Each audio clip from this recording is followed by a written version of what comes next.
All right. Azrya and B, welcome to the Happy Hustle podcast, my friends. I am super excited to connect. Yeah, it's an honor to be here, brother, and we're looking forward to it. Thanks for having us. Yeah, of course. Well, you guys are the co-founders and stewards of BEQOMING, which has a Q in it, BEQOMING. And you guys are happy hustlers who are just living a life, both personally and professionally, that is fulfilling. And I'm excited to talk about relationships and sex and business and entrepreneurship and wherever this thing goes. I like to keep it free flowing. But before we dive into all that cool stuff, what is something interesting about each of you that not too many people know? Oh, man, it's a curveball. Ooh, should we answer for each other? Um, A lot of people know about me and I do for you. Sure, we could give it a try. I'm trying to think. So one thing that most people don't know about Benjamin is that he blows his nose probably upwards of 50 times a day. I've never seen anyone use as much Kleenex as this man does. It's quite impressive, actually. So yeah, fun fact. Yeah, That is I guess a fun hilarious. fact about Azrya is she likes to listen to music and then dance like a fairy princess at the gym, This is true. in which I try and act like I do not know this woman. At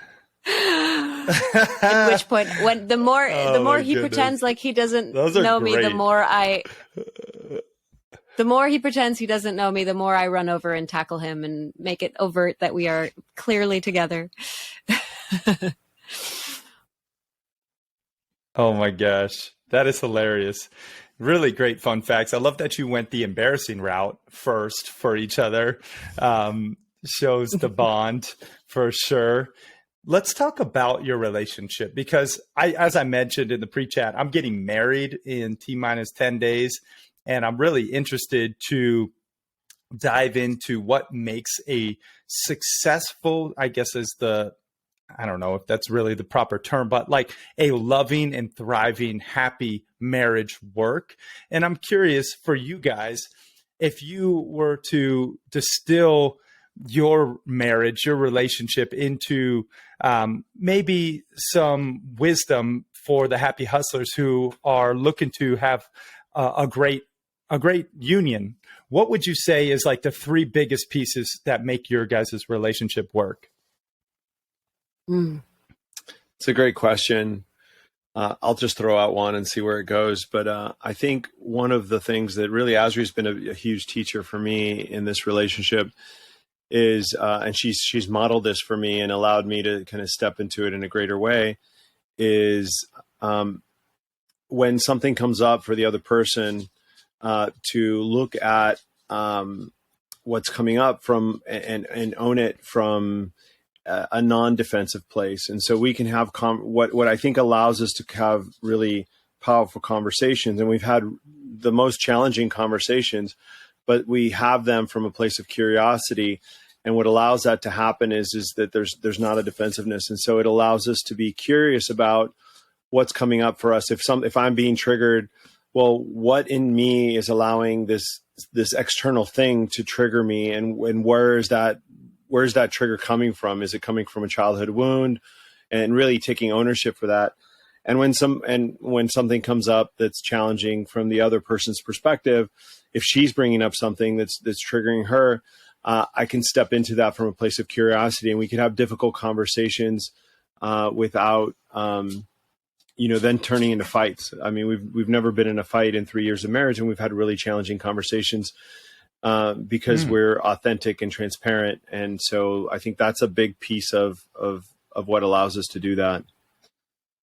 Yeah, that radical ownership piece is definitely really important. Like just fully owning your reaction to things, right? Not projecting blame externally, like, oh, you made me feel this, but more like, okay, you were a catalyst or a trigger for me to feel something inside of myself that was actually already there on some level that now is being illuminated through whatever the thing is.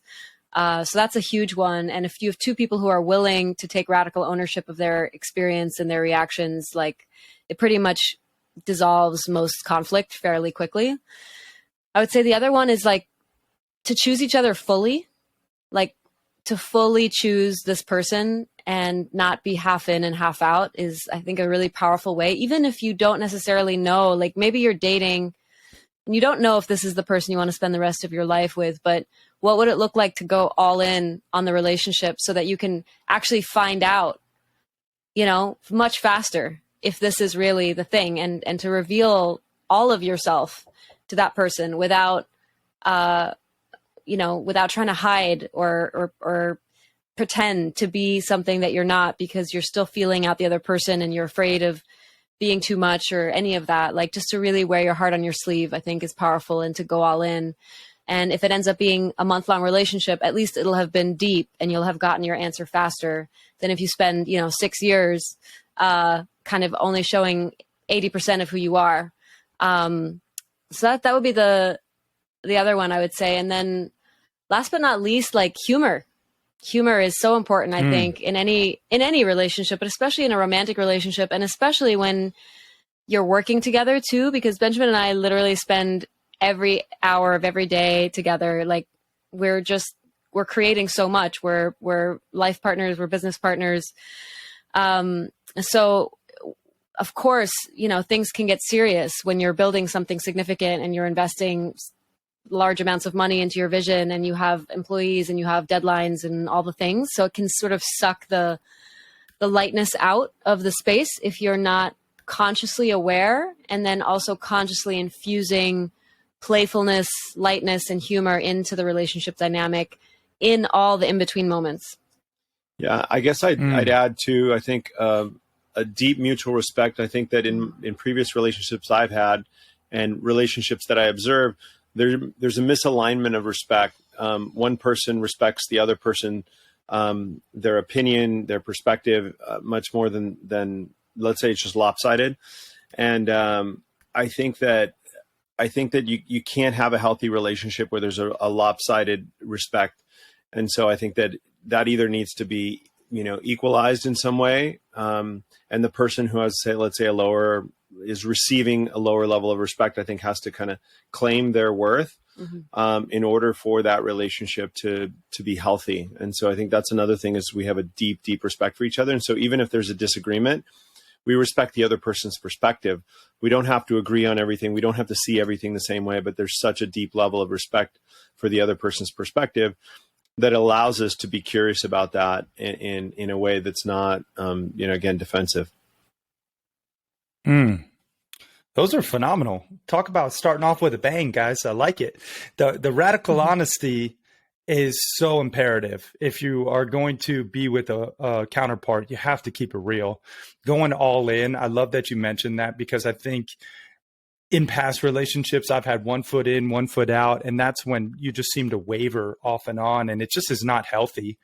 The humor piece, I think, is just so crucial. You know, having fun in life. What's it for if you're not having fun? You know, it's like, I believe fun should be a non-negotiable in your day, and you should have at least one fun activity every single day, and you should treat it with the same importance as you do other things on your calendar. You know, I think there's a lot of high performers out there. We actually neglect our fun, and we are, you know, so worried about the business or, you know, our clients and all the success around it, that we actually don't take the time to do passionate hobbies and things that light us up and fill our cup. That's why when I like put fly fishing on my calendar, like that gets the same importance as this podcast with Azrya and B. You know, it's just, that's it. You know, it's like, it's on there, and that's a meeting with myself. So I love that you said, you know, having humor and fun. And then the respect piece. That is, I think respect is single-handedly one of the things growing up. You know, I have a very strong dictator-esque father, emphasis on the dick part. You know, he was just all about respect. And if you're not getting respect, you better demand respect. And I think like that's translated, talking about like triggers in my own relationship. Like when I'm feeling disrespected, nothing turns me off more. Nothing makes me feel more insecure or unloved. And so I think just in your relationship, you have to have respect. As the old adage goes, you know, do unto others as you would want yourself done. And I kind of butchered that, but that's, you get the gist of it. Right. So that's a great way to start, guys. I do, I'm a little curious. Like, I don't like to get too deep into the backstory. I love to give the happy hustlers like a lot of really great value, but I am curious just about your own relationship. How did you guys find one another, and give us a little backstory there? Well, the universe delivered me to his doorstep, like quite literally. I was invited by a mutual friend to attend a small dinner gathering that he was hosting. And that doesn't sound so significant, except for the timing of it was profound, in the sense that Benjamin had been calling in the one for many years and had been, actively dating and out in the game. And am I allowed to curse on this podcast? You can do what you want. As he likes to call it, banging bad bitches. That's the official terminology. Very official. No, he was making the rounds. Let's call it. And kind of got burned out on that. Had replaced like the incessant desire for more material wealth with the incessant desire for more women, and had burned out on the first thing, then burned out on the second thing, and was kind of getting to that point where he was like, okay, this really isn't actually what I want. I want something more deep and more lasting and more meaningful. And so had just chosen like a couple months or so beforehand to really stop all of that activity and just be and allow and like let her find him. And so on the flip side, I was very much I had just stepped fully into like my entrepreneurial path. And I had a very clear, vivid vision of what I wanted to manifest. And I knew it was going to require like serious manpower and many millions of dollars to make happen. So I was in this mindset of looking for a business partner more than anything. Simultaneously, I had come out of an almost 10-year relationship 10 months prior, and I was starting to feel like I was ready to date again, but I was not looking for anything serious. And I literally I'd been with one person for my entire 20s, and I was like, okay, I'm ready to get in the game and bang some bad bros, right? Right, exactly.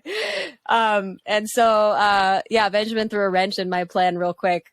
And basically, that was the kismet moment. My friend invited me over. I showed up at the door. He opened the door, and the rest is history. She never left. Pretty much. I know, quite literally. Like, we met that night, then we met one more time a few days later in like a group setting, and then the following weekend I basically moved into his house. Oh wow. So it went from 0 to 100 real quick. You're welcome. B, do you got anything to add there? No, I think that's from my perspective, on my side of the fence, I think that's the most interesting thing, that there was this, I was coming from, when you're seeking things, right? I was coming from a place of scarcity, right? But when you feel whole and internally, and you become still, I think you become attractive to a different type of person. And so there was a deep knowing in me that knew that until I became still and stopped seeking from a place of lack, was my woman going to show up, because I knew that my woman wasn't going to be in resonance to that energetic, energy. Right. And so, I had this deep knowing, and as soon as I became still, she showed up. And, prior to that, I was just bouncing around chasing the shiny object, and that energy isn't going to be, attractive to the right woman. Yeah. Amen to that. I can fully resonate, similar to B. I was, out there spreading my seed, having fun, doing the damn thing. I was living in Thailand for a while and traveling all Southeast Asia. And I met my fiance, Steph. At the time I met her, we were both promo modeling and, just kind of exchanged social media, and that was that. And then I went to Thailand and just had a blast for almost a year. But it was over there where I just felt that deep lack, like that deep unfulfilling nature that oftentimes that behavior begets, right? When you are out there just getting after it, not really valuing your chi, your energy, you're just giving it away freely. You will ultimately not be fulfilled by those type of relationships. And I think, you know, to some degree, people almost have to like get it out of their system, quote unquote. But I'll tell you, when I came back from Thailand, my fiance Steph like wrote on one of my pictures and she was like, okay, GQ, I see you over there. Cause it was like a modeling shot. And I was like, oh, I'm gonna hit her up when I get back. But the thing that I did was when I came back, I practiced abstinence for like 3 months. And I was like, I'm just going to go fully inward. I'm just going to like really try to, you know, focus on myself. Not try. I hate that word try, but I'm going to focus on myself. You either do or don't in life. That's how I believe. But I really think that was the key for me was, okay, I'm going to make myself whole, as B, you mentioned, really focus on becoming the best version of myself and then attracting a counterpart from that higher frequency. And that's what I hear you guys say, truly, is like you were both at that place where you were okay to be alone, but truly you were at a place of, okay, I want to attract someone high vibrational, you know, who really does, you know, serve me at the highest capacity. And one thing I like to recommend people is like the perfect partner page. And I'm curious if you guys have any tips or tools or tactics for the happy hustlers out there, for someone maybe who is in a state of seeking, right? Do you have any recommendations for someone who maybe is out there like, I haven't found the right person yet? Like, do you have something that might maybe as a tactical piece of advice that you could share? I mean, we have in our book, we have a series of questions that people can answer themselves at the end of each chapter. And then we also have like some tools that people can find on our website. So we have like a calling in your soulmate, manifestation, visualization, meditation. Awesome. And really the theme of that is you want to call in your soulmate. Well, first question, are you being a good mate to your soul? Because if you're not going to be in that resonance, right? That vibrational frequency of what it is you're looking for. And a lot of times to be a good mate to your soul, most people don't even know what that means, right? They're like, wait, what is, how, what, you know, I mean, for the first step, you have to acknowledge you even have a soul, which could in and of itself be a lifelong journey. But let's say you're there and you feel like there's a soul, there's a spirit, there's an aspect of you that exists beyond your name, your identity, your physical body, your career, right? But that infinite aspect of you is also present. What is really a level of presence and attention and focus and love that you are giving that aspect of yourself? Because that's the same thing that a partner, the perfect partner, would be asking of you, right? Presence, devotion, love, attention, acknowledgement, respect, time well spent together.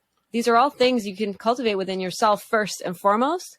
And the more you do that, the paradox of this is, as Benjamin said, the less you actually need the thing externally to show up, because you're so good within your own self. And that's actually what makes you the most magnetic, to have that person then show up. So of course you can do the other stuff. You can make your dream list with all your dream characteristics, and you can hang it on your fridge, and, you know, whatever the other tools are that you might want to use, which are also fun and we've also both used. But that in and of itself isn't going to be enough, because at the core, it's about your relationship with yourself on the inside. Yeah, and I think what's an interesting exercise is, you know, everybody likes to make a checklist of all the things they're looking for in a partner. Now flip it and say, okay, this person that is this perfect, you know, from my perspective, a perfect partner, what are they looking for? And where am I not a match to that? And I think instead of seeking the partner, go internal and work on yourself so that the partner just shows up in your field, because you become now in resonance with that energy. Because if you're not in resonance, your perfect partner can show up and they're not going to be a vibration to you. They're not going to vibe you because you're not a match to that. And so I think that's a really good exercise, is to flip it and say, okay, now what is that person that I've now described as this perfect partner looking for? And where do I need to do my own internal work to be that match? Yeah. And when you make that list of characteristics that you want in your perfect partner, make sure to add the willingness to be wrong on the list. It's a really good one. And it's kind of universal, but like if your partner can have the willingness to be wrong and be like, wow, I was wrong. you're right. Cool. Let's move on. That is like a game changer. That's like sometimes the hardest thing, right? Because it's just, we're so attached to being right. Why are we attached to being right? Why do we defend ourselves and argue and slam doors? I used to do all that shit. Why do we do that? Well, we do it because a part of us feels deeply insecure and unsafe. And so we have to defend our identity, right? And if someone says, no, you're wrong, that's a threat to our identity construct. Why? Because we haven't connected to the part of ourselves that is beyond our identity. And that's, again, why the soulmate piece is so important. It's the aspect of yourself that exists beyond your identity. And really, it's a spiritual journey. So I personally don't know how you can be in a deeply conscious, loving, devotional partnership with yourself or another person if you're not willing to acknowledge that part of you. And maybe there is a way, you know, I don't want to say having some relationship to the spiritual realms is the only way. But for me personally, it's the only way that I know, because there's just so much more to this human experience, and especially to relationships, than what our identities think is right and wrong. Yeah, well said. I mean, I had a mentor tell me, if you want a 10, be a 10, you know, and that's really what it comes down to, as you guys are both talking about. Like, you have to become the best version of yourself. And I really like that you mentioned you have to have the willingness to be wrong and take accountability, right, for your reality, truly. And I think that goes into both in your, you know, your business life, your financial life, your relationship life, like your family life. All of your choices right now have led you to your reality, and you have to take accountability for it. And so if you right now, the happy hustlers out there, listen, if you look at your bank account and you're not like super stoked, well, that's a reflection of your actions and the consequences of those. If your relationship isn't exactly where you want it to be, which, you know, maybe, I guess that's focusing on the destination. I like to look at the journey, but if it's not trending the right direction, you have to take accountability. You have to understand that, hey, maybe you're in the wrong here. Do you have something for your guys's, you know, like daily life that you guys utilize to turn off the business? Because I know you guys work together and you guys are in a relationship together. I know that's tough. That's like one of the toughest things I think any relationship could do. Do you guys have like a way to segment those, or is it just kind of moshed together? Do you have any advice for us? Because we're the truth is that when we've gotten to a place where, you know, we are living our dharma, our purpose, and we are not doing anything for the benefit of ourselves. Everything we're doing is for the greater good in some way, and so there's no separation. I think when you look at your personal and work life, like they are so woven for us. And we do at times, and we're in a birthing in a big way, and it's an intense time, and our the amount of time we're spending focused on building what we're building is a lot, and it can be intense, but at the end of the day, there is no separation. And we get to do a better job of, you know, finding more play. And, you know, I look at balance as not, you know, being balanced day to day, but being balanced over a year. Right. And so we tend to pendulum swing, like we're leaving on Sunday for Burning Man. So we're going to go play for a week and just completely check out. And so we tend to go ping pong from like really intense work to really intense play, which is kind of how we like to live our lives. But we could certainly potentially do a better job of managing that. Yeah. And I think, you know, to Benjamin's point, when you're doing what you're meant to do, like when you're plugged into who you're designed to be and everything is flowing through that, there's a certain level of just enthusiasm and excitement and joy that comes even when you're spending 8 hours on Zoom calls. And so I think we definitely feel that. And then also the flip side of that, of course, is there's a tipping point where like it stops being fun because your nervous system actually just can't capacitate anymore. And then your libido drops, and, you know, you're just in this sort of like just stress response, really, which can impact, of course, especially I think the physical and romantic connection. because we were worn down, right? You're literally running yourself into the ground. So for sure it's required. And for me, I think I'm a very sensitive person. Like I'm very, my capacity to feel things is like very, very heightened. And so in the beginning, like I couldn't keep up with Benjamin at all. He had like his stamina to be able to just like get shit done was so much higher than mine. And it's taken me some time, but I've been really kind of training my own nervous system and my own capacity to hold more without it actually negatively affecting me, where I can kind of reset fairly quickly. But there isn't a day that goes by where I don't utilize a tool like a meditation or, a walk in nature or a hike or a good workout or a dance sesh, as Benjamin said. There's not a day where I don't utilize at least one of those tools to help recalibrate. Yeah, we do resets throughout the day. Yeah. Sometimes hape, different things like that. Yeah. So we have different tools that support us, that can really help recalibrate. And I think it's about having that discernment of knowing like, I'm right on that threshold, that tipping point into like, now it's too much and now it's no longer fun. Can I catch myself before that? And that requires self-awareness. And it also requires crossing the line and realizing like, okay, now I went too far. Now I know what that feels like. But then I'll also say on the other piece of this, I don't know if you guys are familiar with a book called Existential Kink, but it's this idea that beyond like just embracing your shadow, like, the quote unquote negative aspects of yourself, there's actually a part of you that's deeply turned on by your shadow, like by your negative habits and all the shit that you complain about. Like there's a part of you that like gets off on it. And I really love this philosophy. And when I get to that point where I'm like, oh, it's just all so much, and I've been on Zoom for too many hours and just want to get off my screen, my life is so hard, I literally use that practice, and I'm like, yeah, but secretly there's a part of you that actually loves being this, relentless entrepreneur that just gets it done and like pushes past her edges and does the thing that no one else can do, like a part of me loves it. And so when I remind myself of that, it sort of takes that woe is me victim stuff out of it. And then I can find the pleasure even in the pain. Yeah. Which I think is another really interesting tool to use. Yeah. Really well said again. I mean, I'll tell you, you asked if I had any advice just in terms of working together. So I've been with my fiance for 7 years.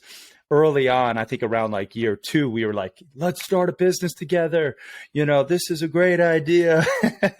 we love each other. Why not crush it in both business and, personal life? Yeah. So we were both in the entertainment industry. She's an actress, and, we get hit up all the time, how to do like acting and modeling, all this stuff. And now that I just have like one foot in now, but at the time we were doing it at the highest level, and it was fun. We built a whole course around it. We had all this really great traction, like a program, all the things. The one thing I found in our business was we didn't have enough autonomy with our roles. So that is just something, if I was going to do it over again, make sure you have autonomy in your roles where you both have clear deliverables and KPIs and you know what you're responsible for. The other thing I would say, and this goes for anyone out there listening who's working with their significant other, know when you're going to turn it off. Like I have a couple really successful friends who are crushing it with both their business and the relationship. There's not many of them, but I know a couple of them. And they have set parameters where like after 5 p.m., we cannot talk about business. We cannot talk about the business. It's just anything but, or like 8 to 5, like that's like the time we talk about it. So that's just a couple, higher level things that maybe can add value. But at the end of the day, I think it's just figuring out what works for you. Everyone's a little different ultimately, but having those autonomy and those parameters have been powerful.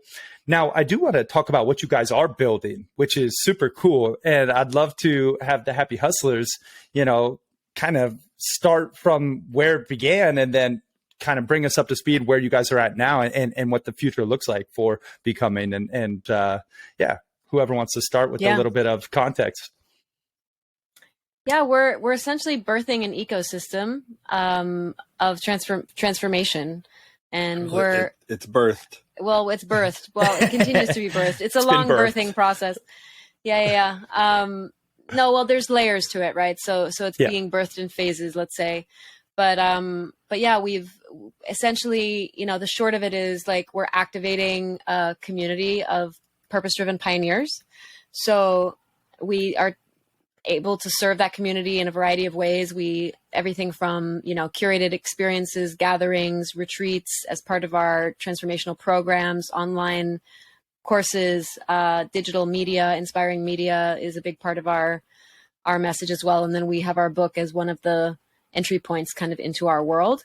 And at the core of all of it is really like the invitation for people to transform fear into freedom. Like, how do we actually take that out of a conceptual, understanding and ground it into our bodies so that we have a way of living our life at the highest capacity. And we love this term aliveness, which all our marketing people tell us that no one knows what that means, but I don't know if I fully agree. I think we all kind of know what it means to like be lit, like fully alive, fully activated, fully connected to why we're here. And that's at the core of it. The why, is just to get people more connected to the life force and the pure possibility that they already are. And in order to do that, there's just a lot of stuff in the way, that can be transmuted and transformed with the right tools. So yeah. And I'll just, I guess to bring it down to a little bit more tangible is at the heart of our ecosystem is what we call the becoming process. And we have a 6-month process that we take people on a journey of discovering who they were designed to be. And it's a deep excavation of their life and where they came from and understanding their patterns and their proclivities and their shadow. And then it's this tangible tool. Over a 6-month period of time, you build a new operating system to guide your life. And you update it every year, and it's your new like roadmap for your life. And it's been really powerful for us. And, it's basically taking everything we've learned over the last 10 years and consolidated it into a 6-month program. And we have 2 archetypes that we focus on. One is who I was 5 or 10 years ago, which is super successful entrepreneur, checked all the boxes of traditional success, but really lacking purpose and fulfillment and like kind of wanting more out of life. There's like, okay, I got a nice car, I have a nice house, I've done all the things I was supposed to do. And like, there's gotta be more. And so we call that program Becoming Stewards. And really, in many regards, moving from kind of profit to purpose, moving from head to heart, but really designing a new operating system for your life or discovering who you are actually designed to be. And then we have a program called Becoming Allies, which is the same 6-month program, but it's designed for basically who Azrya was 5 or 10 years ago, which is super heart-centered, wants to do good in the world, but hasn't necessarily figured out how to pull that into the 3D to create that in a significant way. And so helping them kind of manifest their dreams more into reality. And they're both 6-month programs, very different there's overlap, but very different and fundamentally. And then we also do retreats where we use plant-based medicines, specifically ayahuasca, as part of our programs in different capacities in the different programs. So that's kind of at the heart of everything we're doing. We do a lot of other things around education and media, but those are all helpful and valuable. But the heart of what we're doing is to get people to do the deep work. And we feel that it one of the differences in our program over like other options out there for personal development is over a 6-month period of time is you can go really, really deep. And in order to have really significant impact, we feel like we need to do that. And so we can't do it in a, 4 or 5 day retreat experience, right? We need to be able to go deeper over a longer period of time and integrate what they've learned. Wow. Yeah. Powerful stuff. I mean, talk about taking on a real beast of a business there, guys. I mean, just resetting everyone's operating system, casual. I mean, pretty much. That is, yeah. Like now I understand why you guys, are working so hard, and this is powerful stuff. I mean, the 6-month process of like really becoming a new you, and And I love that you guys are serving who you once were, because I think that oftentimes is who are most powerfully positioned to serve. As my good buddy Rory Vaden talks about, it's like you have to look at who you once were and who you became and how you got there. And then you can help other people on that journey. So I really like that. Those are the two archetypes. I'm sure there's some happy hustlers out there going, damn, this sounds awesome. Like, I really want to work with Azrya and B, or at least explore the opportunity. Where can people go to learn more and maybe apply? Yeah, everything is on our website, BEQOMING.me. And there's all the info there on the program, on the various different options. There's applications that are also available there. And Instagram is another great place to just stay up to date with us. So it's BECOMING with a Q on Instagram. Awesome. Yeah. And I mean, for people who maybe aren't ready to dive into the 6-month program, what would you recommend, maybe just to get their feet wet, maybe getting a book or something to start there? Yeah, the book's a fantastic place to start. The feedback we've been getting on it is just unbelievable. We take people on a journey. It's a personal development book told through kind of in memoir kind of form.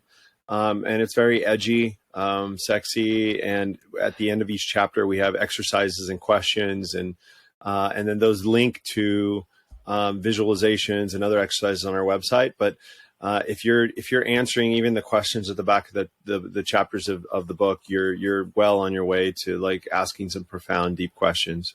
The book has been described as 50 Shades of Grey meets The Untethered Soul meets The Four Agreements. We're like, cool, we'll take it. That's awesome. So Mickey Singer, my brother was a personal mentee of him, and I've been to the Temple of the Universe, and I've meditated with Mickey multiple times over. So I really love that book, which is a great read. I haven't read 50 Shades of Grey 50 Shades of Grey. I haven't either.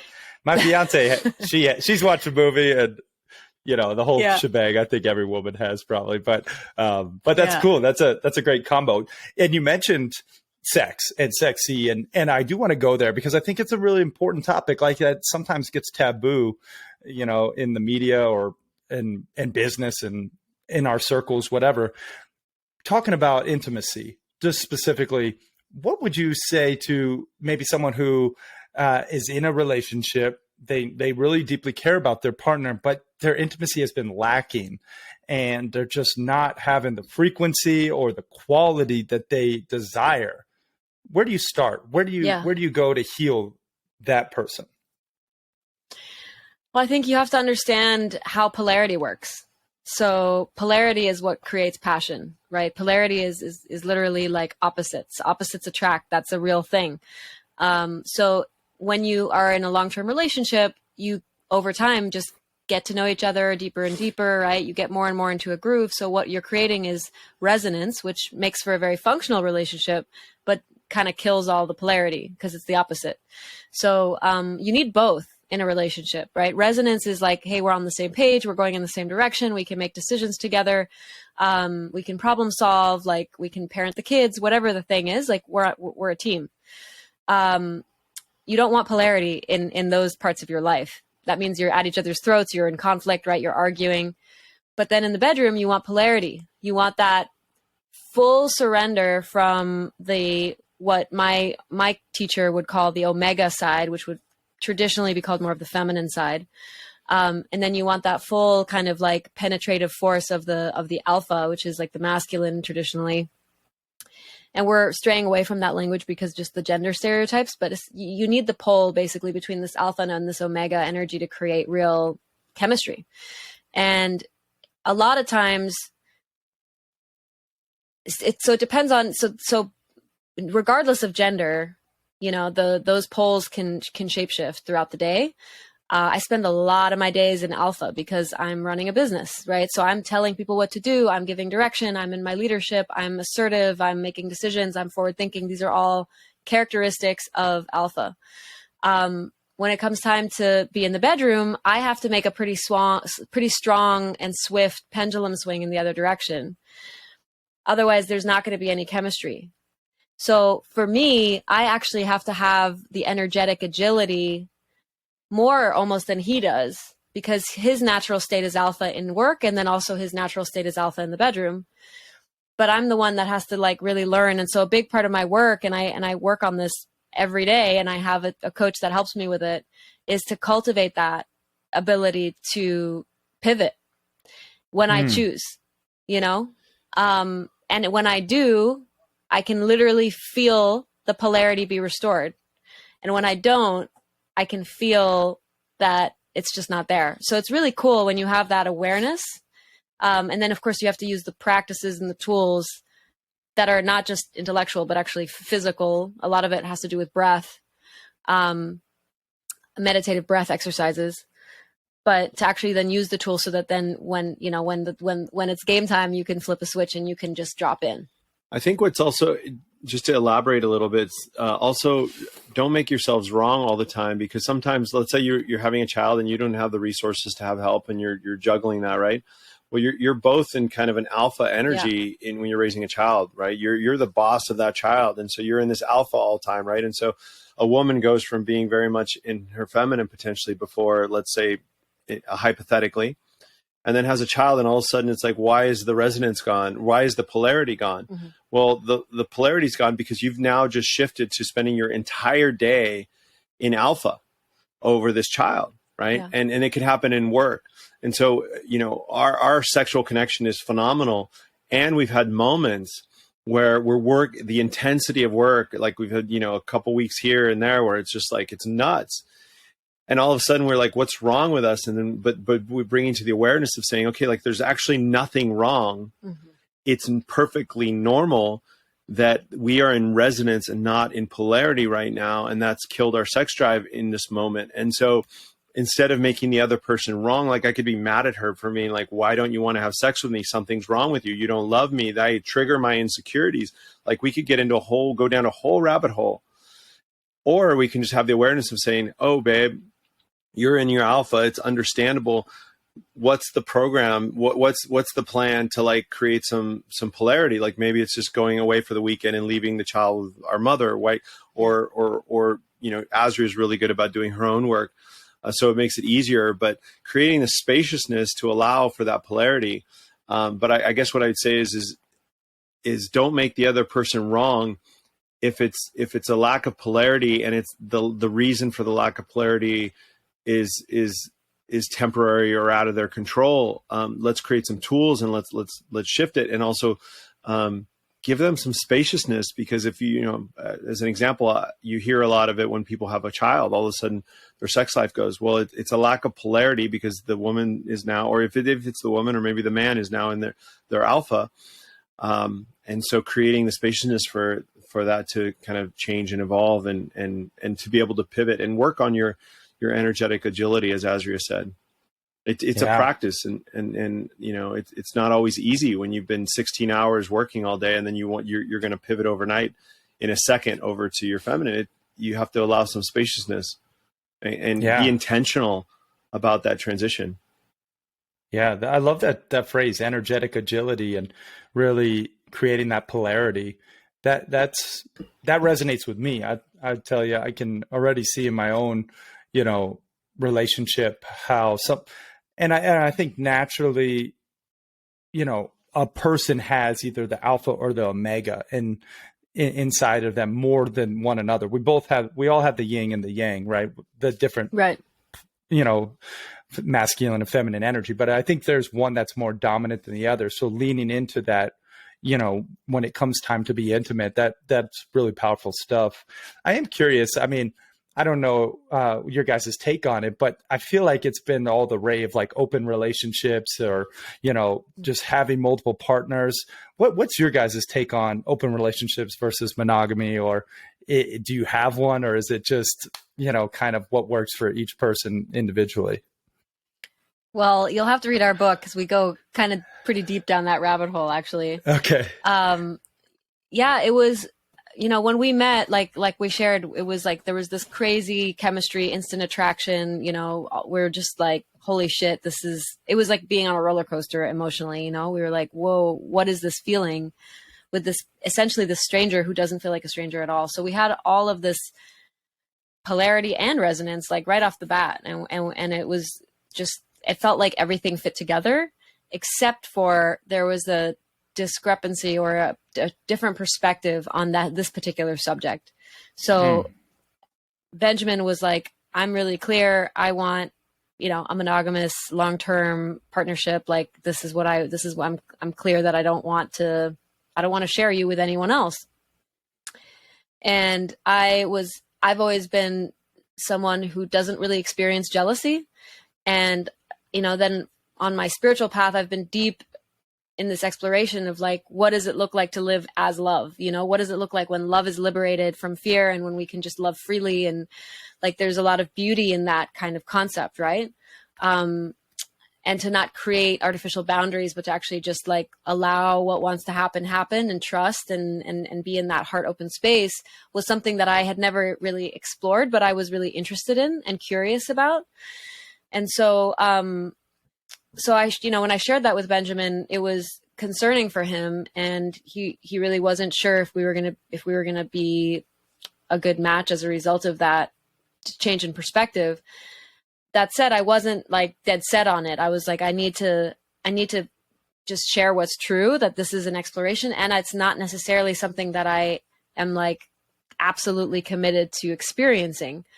So we do open the container of our relationship very selectively to women every now and then, which feels true. And we have had an almost year-long relationship with a woman who was kind of our official girlfriend, which was a really beautiful experience.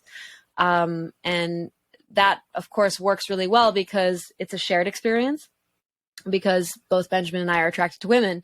But on the other side of the coin, Benjamin is not attracted to men. So that's a hard no for him. Right. So it's like, for me, that was a question mark for a while. Not so much of like, the real question in my heart was, is this, how you said like certain things you have to get out of your system. So that was, I think, a question was, here I have this man who's like wanting to claim me for life, who I'm madly in love with. But does this mean that I need to potentially sacrifice another part of myself that I haven't had a chance to explore that also feels true to me? And am I ready to do that? Am I ready and am I willing to do that? Because we talk about this term, who you're designed to be, a lot. And so when you kind of look at like how I'm designed, you would see someone who's more kind of has a proclivity towards like open relationship or polyamory. So that was a really deep existential quest, really, for me. And in the process of us getting legally married, which was also a journey, that came up in a big way. And it was really painful when it came up, and it had to be looked at and it had to be addressed. And I had to dig really deep into myself to understand like, what is really my why? Like, if I really were to claim that this is something that I need to experience in this lifetime, like, what is the true why underneath it? And it took me back into my childhood. And like, this was a process that went on for several months, where I really started unpacking, the part of me that was afraid to potentially lose something, when the reality was that I had this absolutely magical, profound love that was like already right here, And so it was an excavation. You can get the play-by-play of it in the book a bit more. But it was definitely like a death process, both of, there was a death that we went through in our relationship, but then also for me, there was a death of an identity, of an aspect of myself, because at the core of it, I uncovered a fear that was underneath all of that was informing my quote unquote truth today. And when I saw that, it was like there was something really deep inside of me sort of dissolved and let go and fully surrendered to what is now and what is here, and allowed me to make that full fuck yes, as we would call it, commitment to him. Yeah. And I'll just say that I don't recommend, for the audience out there, for people to explore kind of opening their relationship unless their relationship is like rock solid. Because if you enter into that and your relationship isn't rock solid and you guys aren't like really, really good, that's not going to go well. So one, and then the other thing I'll say is, a friend of mine, recently asked, like, what is it that, you like about it, and about, the potential of say allowing a third person into the relationship. And I think the most exciting part is not even the actual act of allowing somebody into the container, but it's the possibility of that. And so if we go somewhere, there's always the possibility you can meet somebody. And so I think that keeps, our life a little bit exciting. The truth is we've only allowed one woman into, fully into the container in a 3-year period. And so it's not like something we do often, but the potential being there, I think is really what the 90% of the fun, right? It's like you're going to this big vacation or this big thing. The excitement of going to it is almost as good as the actual experience. And so I think that's been really fun to just keep, active in our relationship. Yeah. Yeah. I mean, for me, I know a bunch of my friends and fellow entrepreneurs who do have open relationships, but ultimately I look at them and, that when they give their energy away to others, it seems like their initial relationship suffers. And at least I haven't found a truly like model in this arena. And for me, my fiance and I, Steph, we have a, monogamous relationship. We haven't invited anyone in, and we don't plan to. It's just, I think it's like, for you, what makes the most sense for you? I love the purity of our relationship. Even like in our acting world, I say no to roles that are like heavy sex scenes, or so does she, because it's like, even though it's just acting, it's really happening. And so we have been very deliberate with that, because we want to, really keep that purity between us.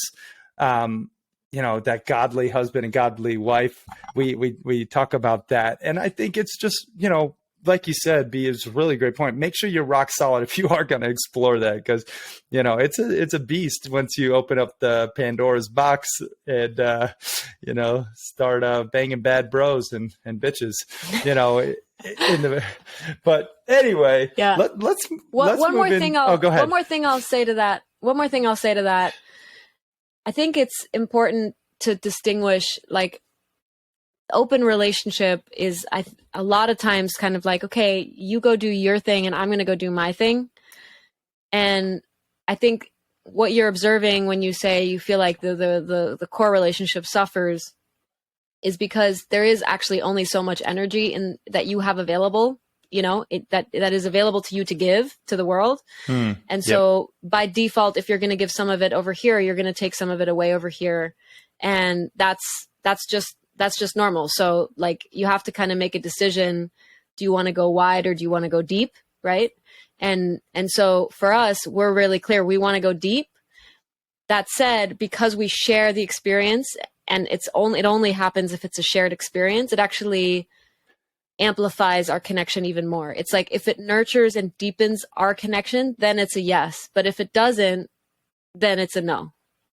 Yeah, that's a really great distinction. The shared experience. I really think that is more in line with probably most people, and their ultimate desire for growing their relationship, but also keeping it fun and spicy, going out and knowing anything could happen.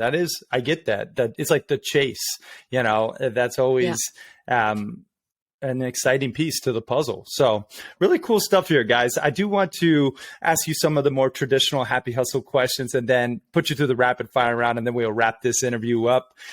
First and foremost, I'd like to ask the question on happy hustle hacks per se. These are a tip, a tool, a tactic in a certain discipline. First and foremost being health. I think it's extremely important to have your health on point if you are going to, show up as the best version of yourself. And I'm curious if you guys have something unique that you each do in regards to your health that you can share as a happy hustle hack to the happy hustlers. I think it's pretty basic. We eat really, really clean, and we move our bodies pretty much every day. So, we go on a hike one day, we might go to the gym the next day, but we're doing something active every day. And I think, a lot of for me at least too, it's beyond the physical stuff, is the emotional stuff, how that translates into my physical health is, and so just being very conscious of the stress you're carrying and what you're doing to release that and whatnot. But I don't know if we have any rocket science kind of tips other than just of just being, I think it's about consistency, really. Yeah. Just kind of being very consistent. Yeah. And I think I think there's a few things that, like you said, they're so default to us that we don't even notice that we do it anymore. But one thing that we do all the time is, before we make decisions, even if it's as simple as sending an email to someone, like, we tend to always drop in and close our eyes and like really feel, where is this coming from? Like, is this a response or is this a reaction? You know, I'm talking about like in a conflict situation, for example, you know, what is really the deeper why? And a lot of times in order to get to that answer, there needs to be spaciousness, which is one of our values. The spaciousness to listen to what's beyond the noise of the mind or the intensity of your environment, and really just to like create that internal space so that you can be receptive to what you don't yet know.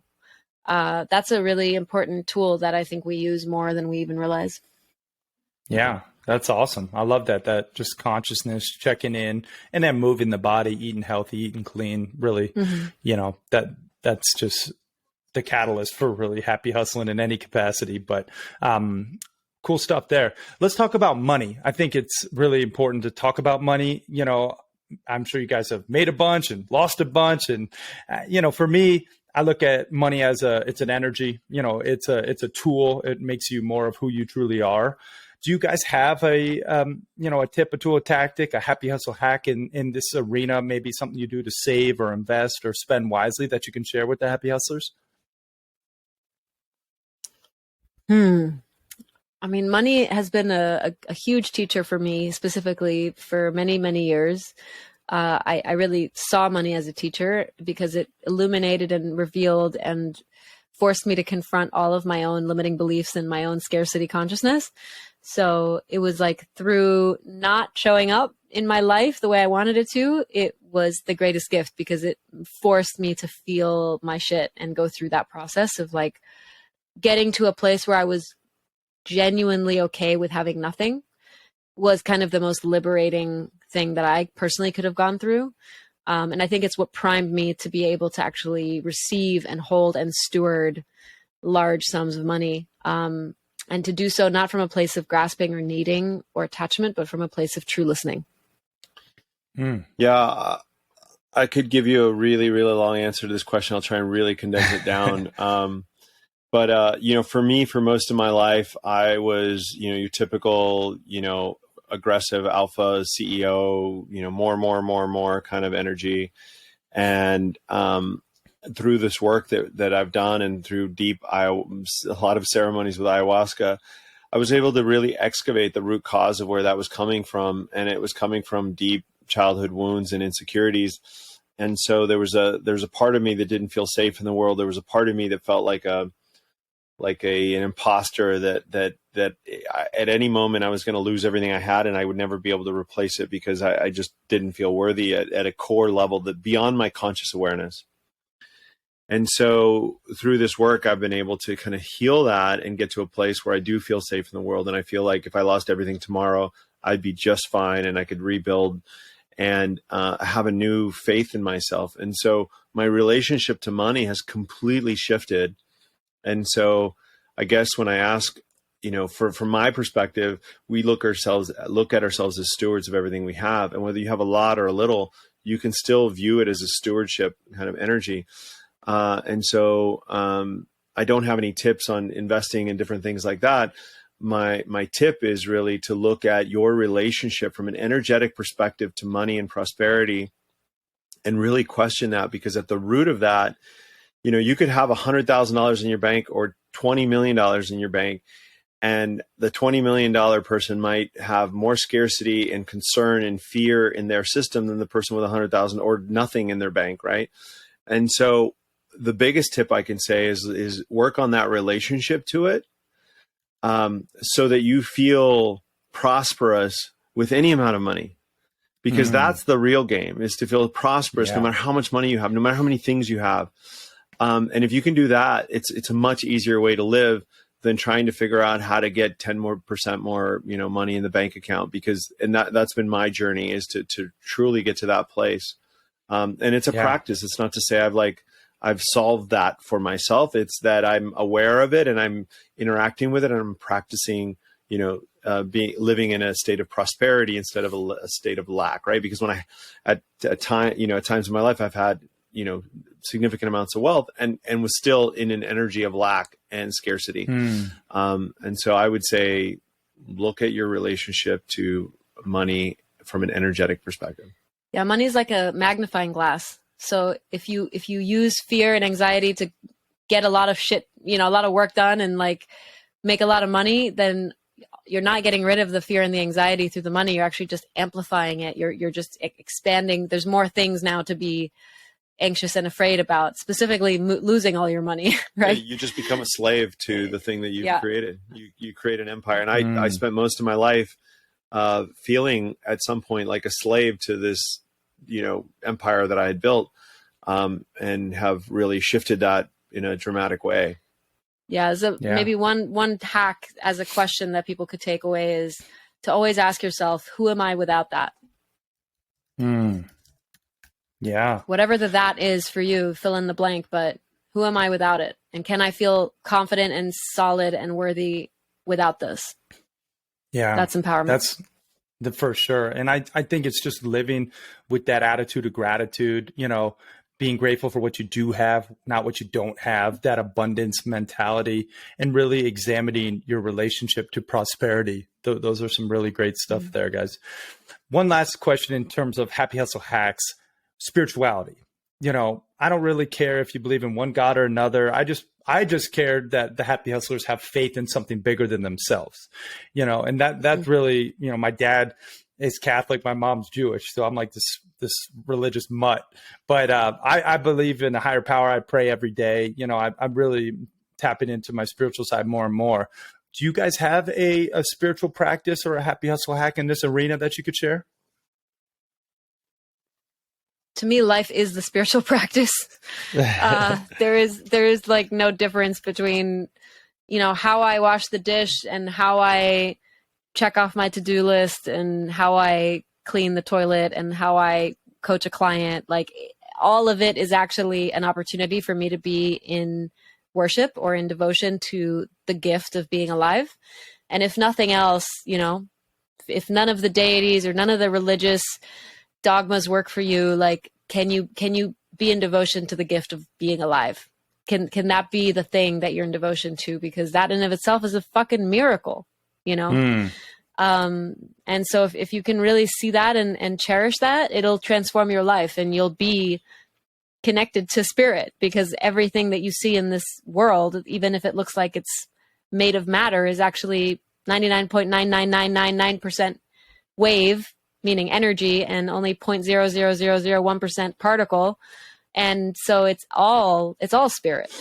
Yeah. And I obviously agree with that. I guess what I'd add to it is often in our society, we are taught to look externally for spirit. Spirit is something outside of us. And we and this is a kind of a line in the sand that I think separates our perspective from a lot of, religious dogmatic perspectives, is that for me, when I want to tune in to spirit, for me, that's going internal, and I am spirit and you are spirit. And so it's not separate from us. And that's a big distinction.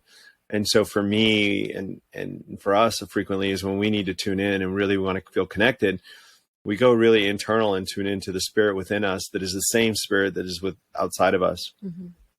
One tool that's been powerful for us as a consistent tool is also plant medicine. So the shamanic spirituality is something that resonates deeply with us.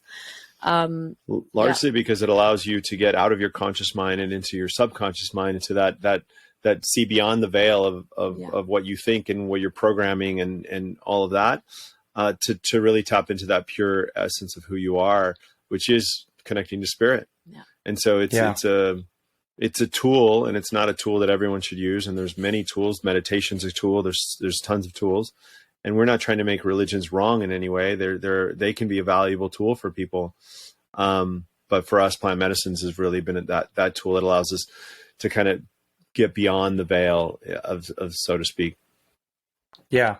Yeah. I would echo that point. I mean, I did, 4 plant medicine ceremonies down at Rhythmia in Costa Rica. I don't know. Have you guys ever been there? Or yeah, I've been there.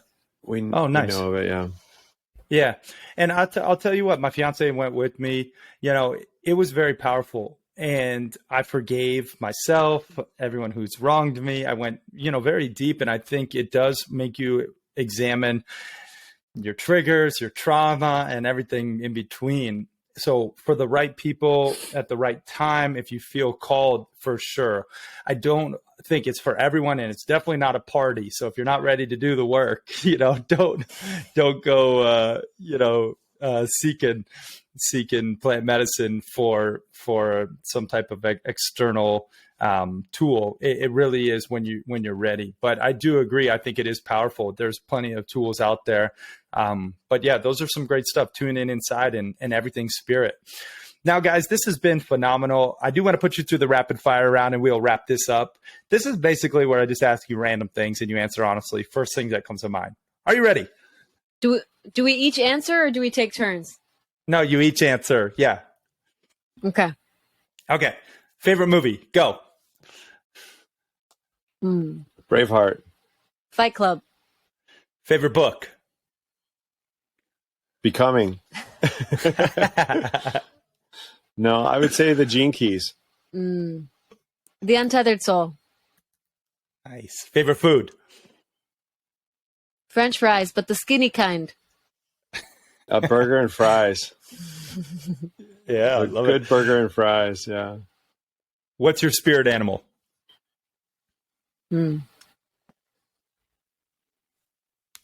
Phoenix. Ooh, I like that. The wolf. Ooh, best business advice.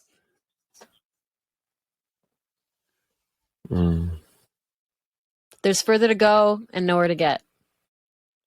Best business advice. God, what a tough question. I guess I would say a lot of people, I guess this is going to be geared towards people who are thinking about getting into business. I would say there's this romantic view of what it is to be an entrepreneur. And I would say really tune into your skills and your desires and your ability to hold and really, there's a lot of people who get into business that really shouldn't be in that role because it's not best suited for them. And so I would say just be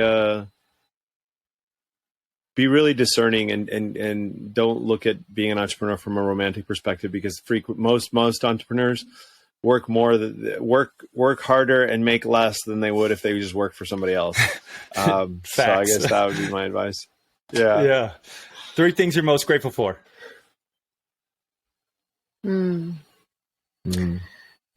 Benjamin, Becoming, and our dog Serendipity. I would say my family. I have a beautiful and supporting family. I would say Azrya, and I would say a new, I feel like a new chapter in my life, like a clean slate, a fresh start to starting over. And I'm doing the same thing I did 20 years ago in some respects. If you looked at it from a technical perspective, birthing a new organization, a new business. My first business had 1,800 employees. So we're in startup mode again. But doing it from a completely different energetic. And so I feel like a new lens on life. Awesome. And final question, the rapid fire round. If you had one piece of content for the world to see with your last piece of content ever created, what does that billboard read? Oh, it's a Tim Ferriss question. On the other side of death is always truth. Transform fear, become love. Ooh, crush that rapid fire round, you two. And Azrya and B, I just want to take a moment to acknowledge you two and just thank you for sharing your love, your light, your wisdom. This has been an awesome conversation, and I know the Happy Hustlers are going to get a ton out of it. I know I have, and I really, appreciate who you guys are and how you show up in the world as those unapologetic, true souls, and just now helping others, move through life with transformation and with just this different energy. Now I can tell you guys have this experience from the past you, and now you're moving forward into this next chapter. And I just appreciate that transformation and now how you're serving others with it. So thank you guys again. I appreciate it. Beautiful. Thank you, brother. Thank you. Yeah. Yeah. And just give us the links one more time. And then I'm going to ask you the last question, just any place where they can follow you online again. And, just tell them about the program too, where they can go to apply if so. Yeah, everything again is at becomingwithaQ.me, and you just click under programs and you'll see the different options that are there. So you can pick whatever feels most resonant for you. And then follow us on Instagram at Becoming, and also at Azrya Bequer and at Benjamin Bequer. Yeah, and we have a new program launching called Becoming Inspired that is going to be for people who are just fresh and new to the world of personal transformation and just kind of starting out, kind of an introductory kind of program. And that'll probably come out in the next couple of months, but you can sign up now for it. Yeah. Amazing. Love it. Check it out, guys. We'll link it all up in the show notes, becoming.me, and check them out on Instagram and all other platforms. Now, guys, final question. What does happy hustling mean to you? I think it's being aligned with your work is your dharma. When you've figured out who you were designed to be. Your work is kind of just part of who you are. And so there's a fulfillment, in what you're doing. And so you're just happy working because you are in alignment with your highest expression of yourself. You're in alignment with spirit. Yeah. For me, it means getting out of the way.